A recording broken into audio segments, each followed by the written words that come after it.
Салам алейкум достор. Барыңыздарга Америкадан чоң ысык салам.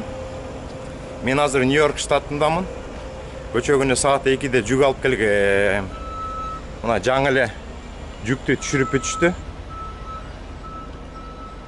Трейлердин ичи бош. Америкада тракта иштегенде, жүк алып келгенде, жүк алганда ар кандай компанияларга барасыздар. Мен көчө күнү Нью-Йорктогу Target деген чоң сеть бар, ошонун базасына жүк алып келген. Алып келгенде мага деген инструкция мындай болду. Көчө күнү G2-ге тышта деген трейлерди. Мен G2-ге тыштап коюп трейлерди. Анан паркингке күтүп турдум. 17 саат күттүм ушул жерде. Кээ бир жерлер бат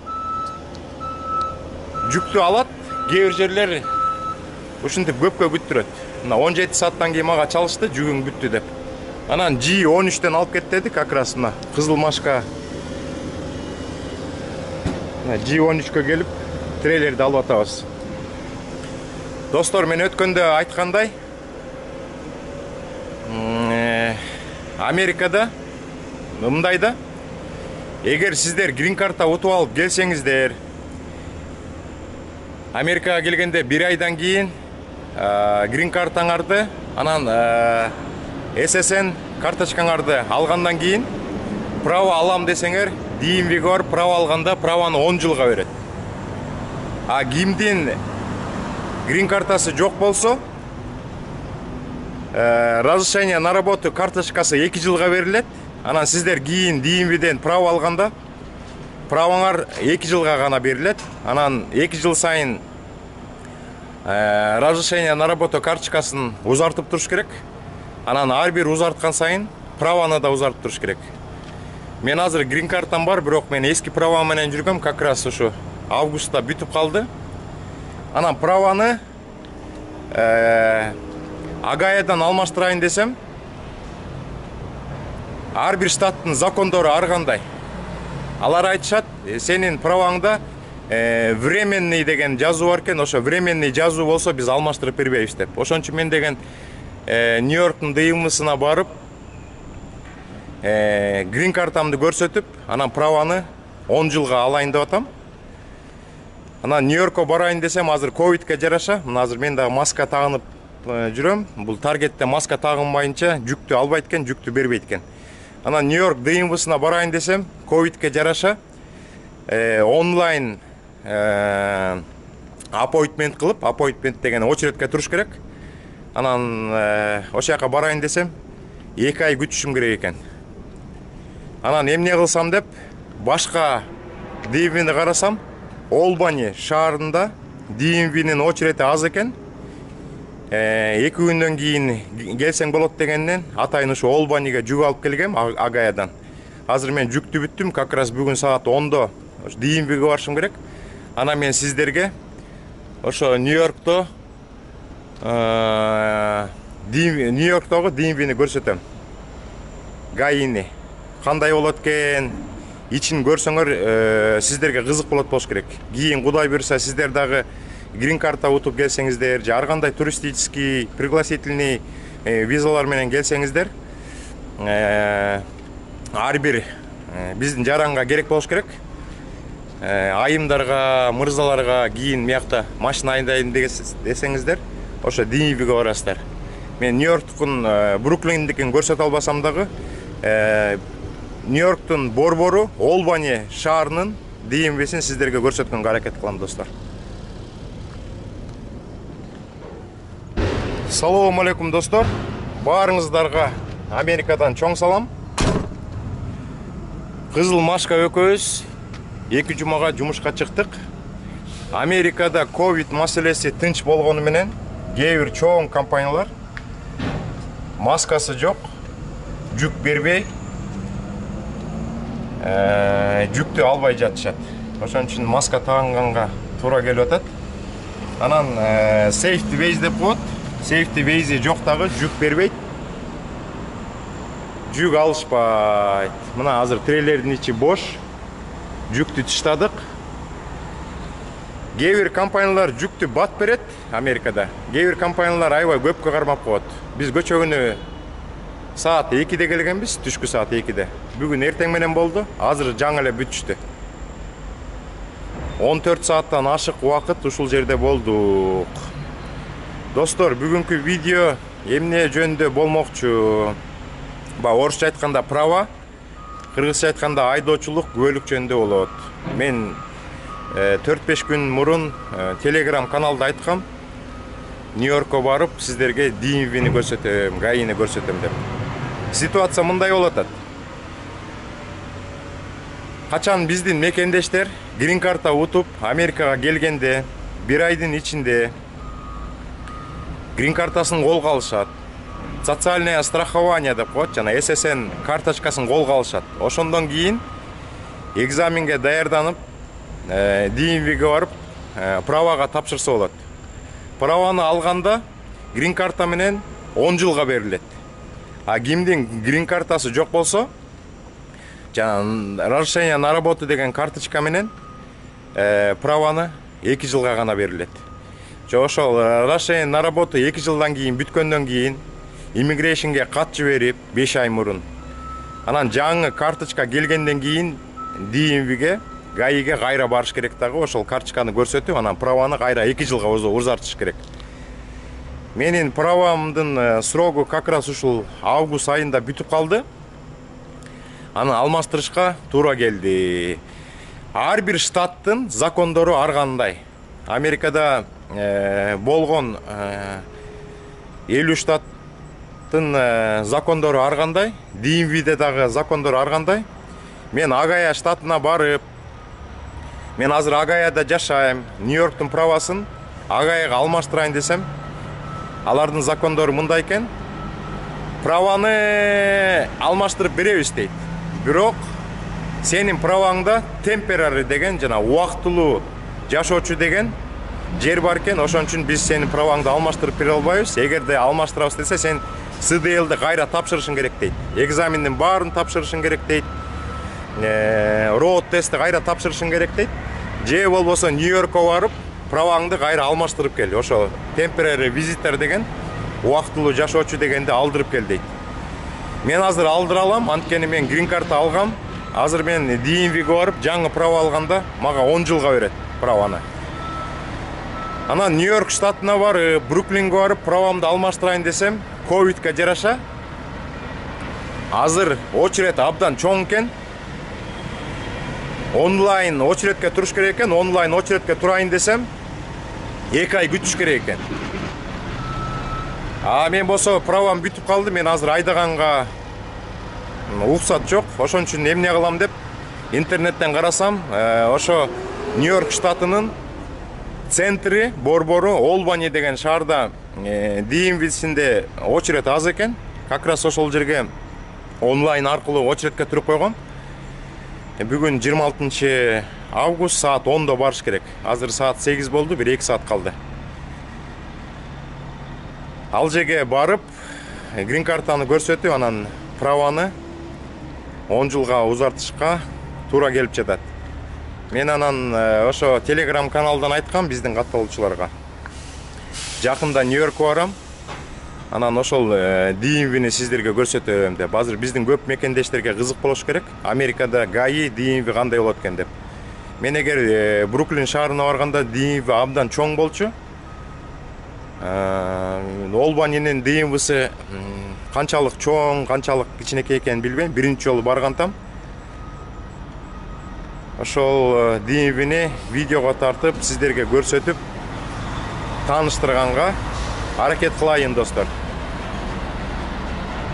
Ар бир компания, сиздер кийин тракта иштеп калсаңар, ар бир компаниянын правилалары ар кандай.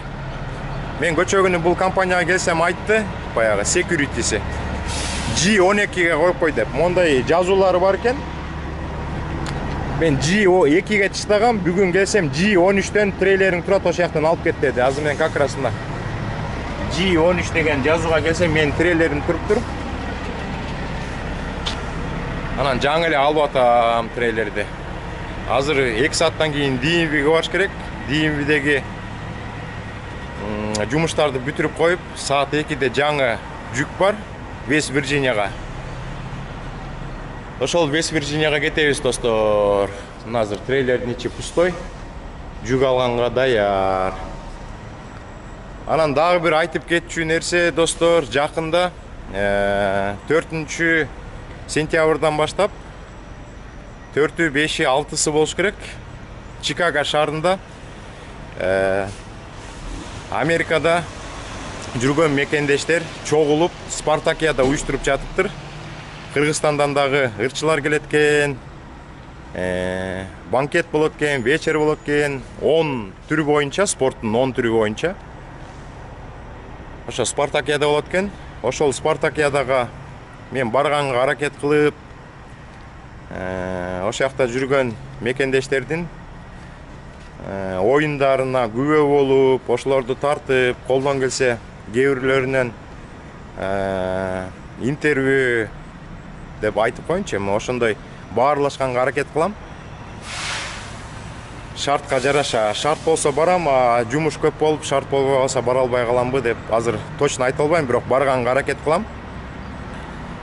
Анан ал оюндарга дагы кичине катышканга да возможность бар экен. Мен чалсам, ошо каалаган спортуңарга жазылып, катышып койсоңор болот дейт. Анан убакыт болуп калса настольный теннис ойноп, кичине мекендештер менен баарлашабыз.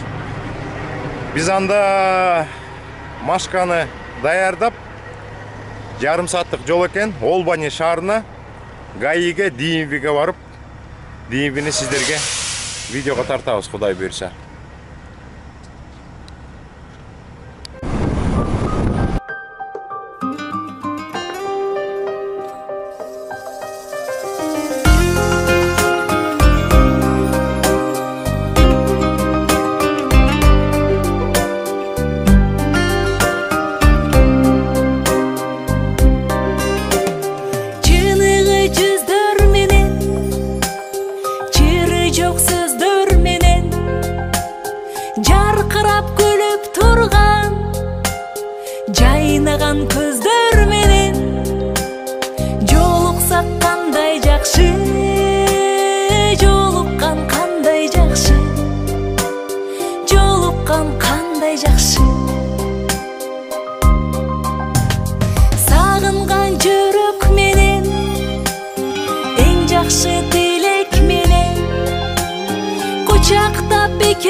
Достор, биз Олбани шаарынын DMV-сине келдик.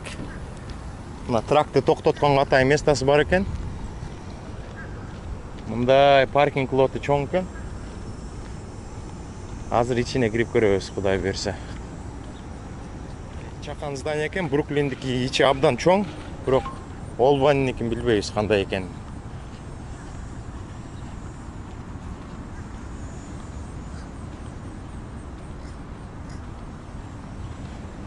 Hi, how are you? Is this DMV? Yeah, in the front. Okay, thank you so much.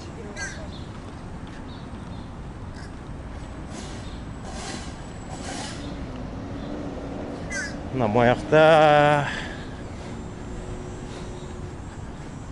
главный ходу бар дейт.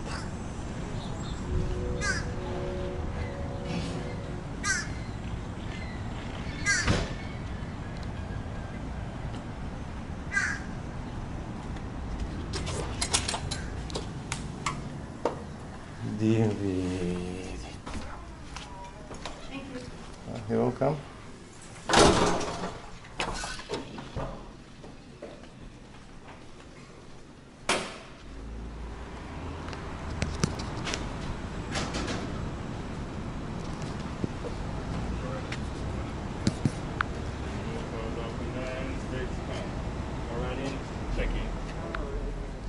Салам достор.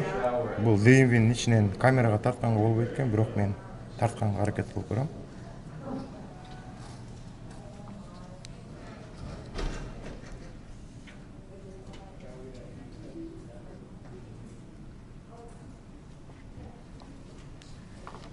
DMV'ге келгенде ушундай барак берет, ошону толтуруш керек.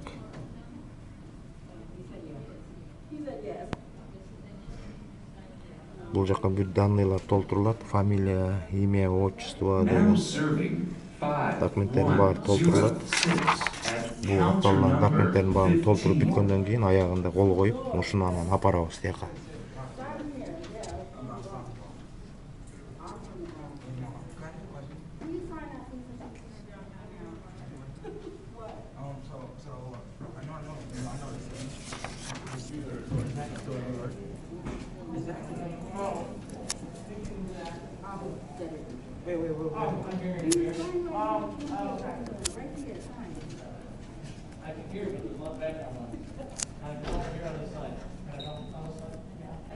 Менин номерим ушул номер деген экрандан чыгат, анан мен барышым керек тияка окошкага.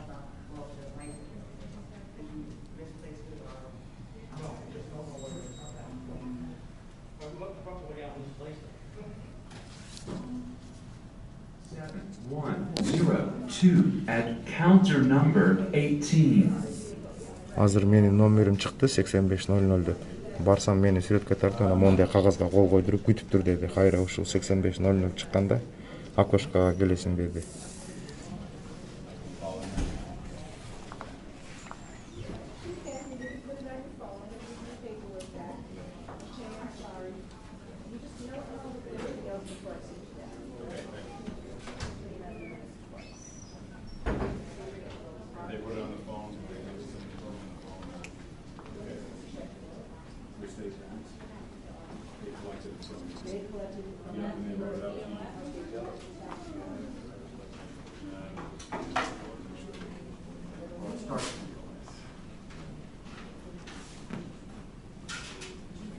Now serving 3107 at counter number 7.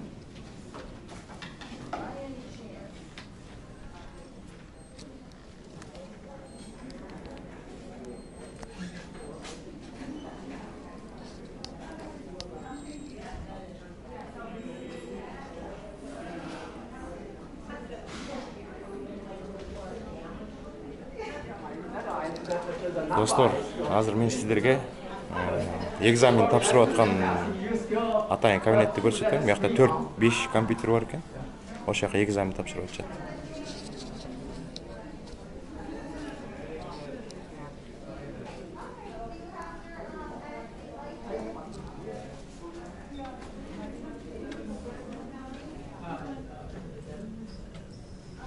Now serving 3113 at counter number 16.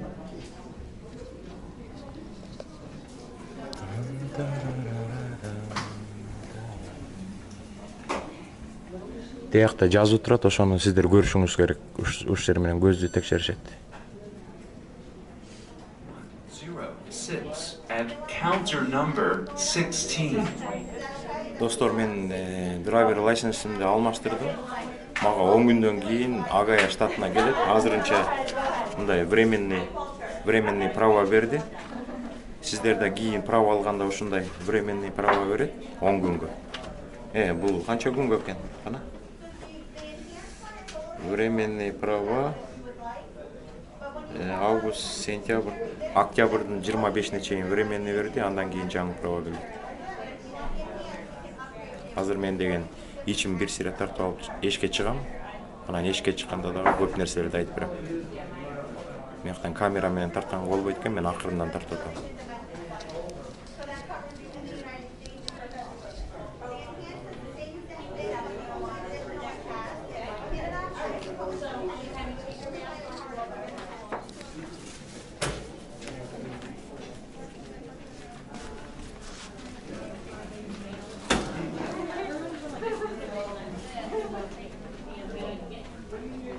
Just to get a picture, I'm down at... Yeah.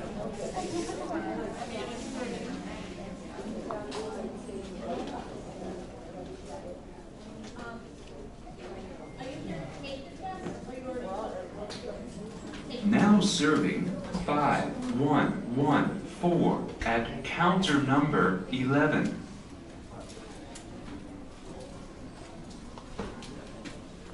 kind of disability rate?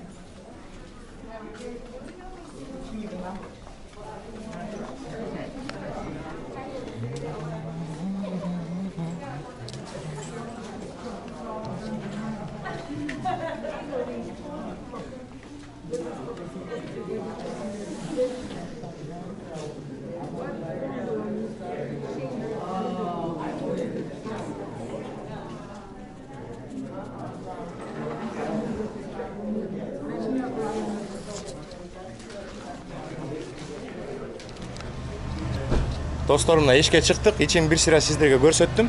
Ушу ДМВ ушундай экен.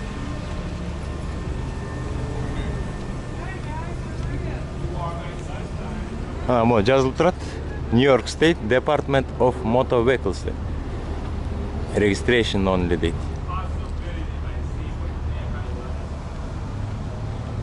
Астында секьюритилер отурат экен, кирерде текшерет экен бир сыра. Температураны текшерет экен. Ковид эмеспи деп коркутушат го дейм. Достор, мен азыр ДМВдан чыгып келатсам, мени эки гражданский сотрудниктер токтотту. Эмне документ алдың, текшерип көрөлү деп алгандан түшүнгөн жокмун. Көрсө алар мо ДМВнын ичинде ар кандай махинация болбойт бекен. Ошо сотрудниктерди туура жасатабы, акырындан текшеришет экен.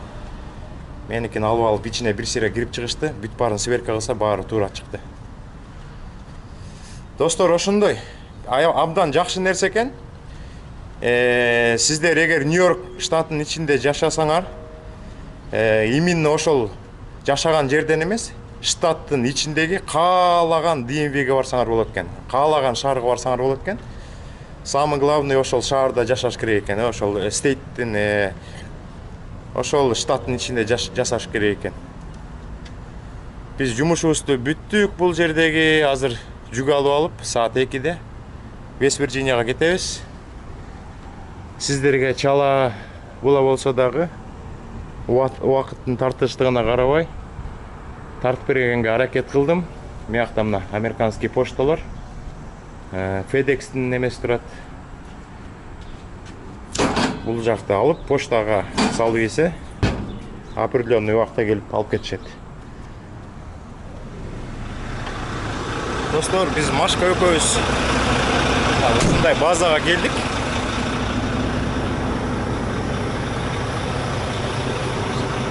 Жүк алып бүттүк азыр.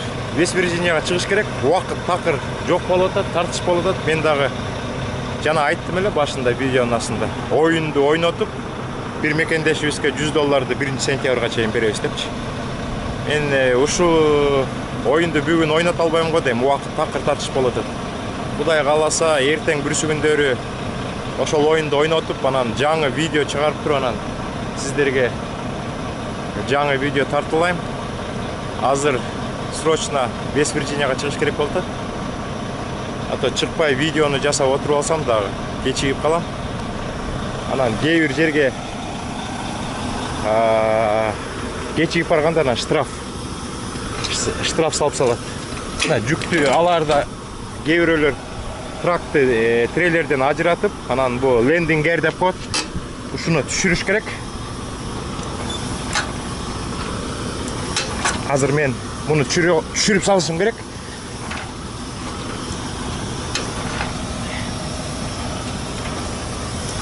Азыр жүк басып турат. Оор. Эки кол менен тегереч керек болчу, анан бирок мен азыр бир кол менен тегеретип атам. Же азыр могул жерге коюп турайын.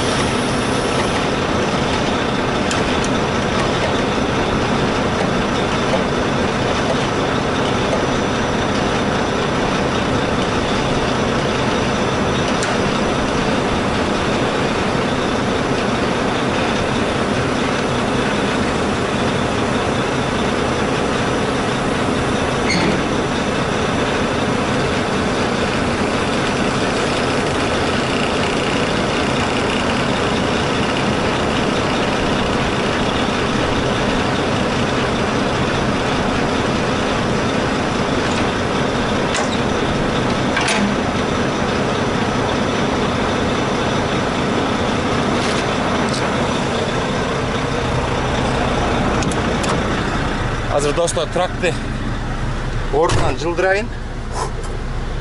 Анан сиздерге артында эмне жүк бар экенин көрсөтөм. Анан астындагы офиске барып, кагаздарды алып алып, ана жолго чыгабыз. Абайлаш керек. Кээ бирөөлөр туура эмес чыгып алып, эшиктерин жулдуруп алат да ушундай жерде. Артында бир трейлер турат капталында. Ошого тийгизбей акырын чыгышым керек.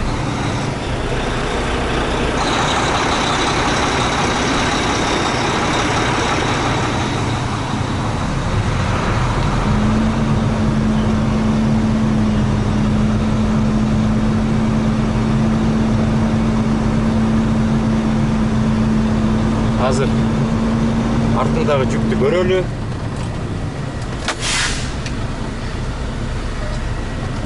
Анан эшикти жабышыбыз керек. Офиске барып кагазды алышыбыз керек. Андан кийин жолго чыга берсек болот.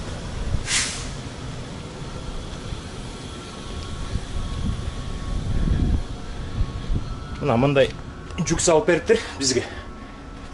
Мына ичинде ар кандай металлдар экен. Пластмасса экен. Кара пластмасса, жашыл пластмасса, кызыл пластмасса, ак пластмасса экен. Мен булардан бир заводко алып барсам, анан бирдемелерди чыгарышат. Ошондой достор, баарыңыздарга чоң салам, ийгилик. Оба, бисмилла. Кезиккенге чейин.